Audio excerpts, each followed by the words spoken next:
Assalamualaikum warahmatullahi wabarakatuh. Innal hamdalillah wassalatu wassalamu ala Rasulillah. Alhamdulillah, segala puji bagi Allah Subhanahu wa taala. Salam dan salawat kita hadiahkan kepada junjungan Nabi besar kita Muhammad sallallahu alaihi wasallam. Saudaraku, semoga kita selalu mendapatkan rahmat Allah Subhanahu wa taala dan selalu mendapatkan perlindungan Allah Subhanahu wa taala. Saudaraku, sahabat Komara 26, bahwa Allah menciptakan langit dan bumi beserta makhluk-makhluk yang mendiami seluruh penjuru tempat-tempat di muka bumi, bahkan di langit. Namun dari satu bangsa makhluk, yaitu bangsa jin, khususnya jin kafir, yang akan kita bahas dalam tayangan ini. Jin kafir dapat mendiami atau masuk ke dalam rumah seseorang, baik itu rumah baru ataupun rumah lama. Saudaraku, terima kasih telah bergabung di channel ini, dan yang belum bergabung, dukung channel ini dengan cara like, comment, and subscribe untuk mendapatkan informasi-informasi tayangan-tayangan dari kami. Semoga tayangan ini bermanfaat. Sahabat Komara 26 yang dirahmati Allah Subhanahu wa taala.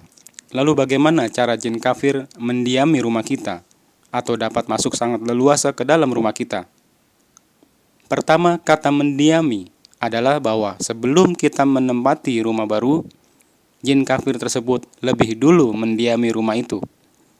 Maka yang harus dilakukan adalah pertama, membersihkan rumah dengan cara berdoa menyebut nama Allah Subhanahu wa taala, lalu membaca doa a'udzubika kalimatillahi tamati min syarri ma khalaq pada tiap-tiap membuka pintu depan, pintu kamar atau pintu-pintu kamar mandi dan sebagainya. Dapat juga melakukan ambil air lalu dibacakan ayat kursi 1 kali, dibacakan juga surah Al-Ikhlas 1 kali, Al-Falaq 1 kali, surah An-Nas 1 kali, kemudian siram pada tiap-tiap sudut rumah. Sahabat Komara 26 yang dirahmati Allah Subhanahu wa taala, lalu bagaimana jin kafir dapat leluasa masuk ke dalam rumah kita? Ini disebabkan bahwa penghuni rumah tidak sama sekali melakukan kegiatan ibadah kepada Allah Subhanahu wa taala seperti sholat sunnah yang dapat dilakukan di rumah, tidak berzikir kepada Allah Subhanahu wa taala, tidak membaca ayat-ayat Al-Quran, maka sangatlah mudah bagi jin kafir untuk masuk ke dalam rumah. Lalu bagaimana untuk terapi rumah agar bersih dari gangguan jin kafir? Yaitu dekatkan diri kepada Allah Subhanahu wa taala, berzikir di pagi, siang, dan petang, membaca surah Al-Baqarah, baik satu surat full atau dicicil boleh.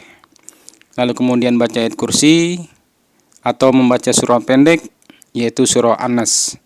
Insya Allah apa yang dilakukan saudara-saudara dapat bermanfaat dan menjaga rumah kita dari gangguan-gangguan jin-jin kafir tersebut. Sahabat Komara 26 yang dirahmati Allah Subhanahu wa taala, bahwa jin kafir yang berada di dalam rumah kita dapat melakukan perbuatan-perbuatan yang sangat tidak nyaman.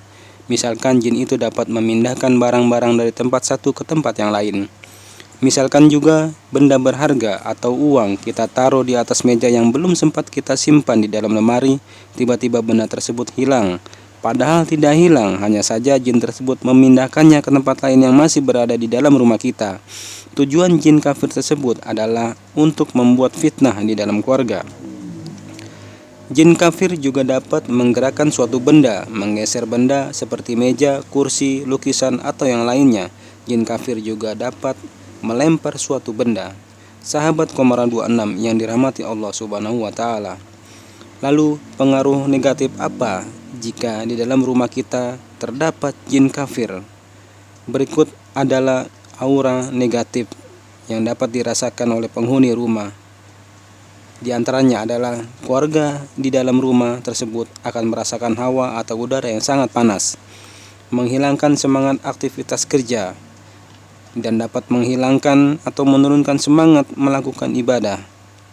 Jin kafir tersebut dapat membuat keributan, meningkatkan emosional antara suami istri dan anak.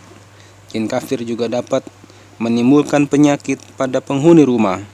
Apabila terdapat orang sakit di dalam rumah, maka jin kafir tersebut mampu membuat penyakit orang tersebut semakin parah. Nauzubillah min zalik. Sahabat Komara 26 yang dirahmati Allah Subhanahu wa taala, kita sebagai makhluk yang lemah sangatlah wajib untuk memohon pertolongan dan perlindungan Allah Subhanahu wa taala, dan janganlah menyekutukan Allah Subhanahu wa taala yang dapat menimbulkan kemurkaannya. Semoga senantiasa kita selalu mendapatkan perlindungan Allah Subhanahu wa taala. Dengan tayangan yang singkat ini, semoga dapat bermanfaat bagi kita semua. Akhirul kalam, wassalamualaikum warahmatullahi wabarakatuh.